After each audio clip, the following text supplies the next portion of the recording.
mic na mic yung mensahe para sa ating mga bata. Sige, stay muna kayo. Amazing message lang.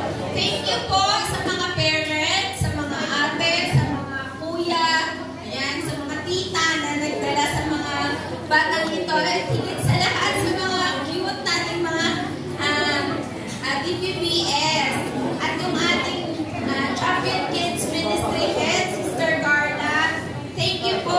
Job well done. Palakpakan natin ang Panginoon sa buhay ng ating Ministry Head at yung ating mga teachers na napakatsaga magturo sa 5 araw. Sa buong 5 araw, halos mga youth lang talaga yung mga nag-decorate, nag-assign.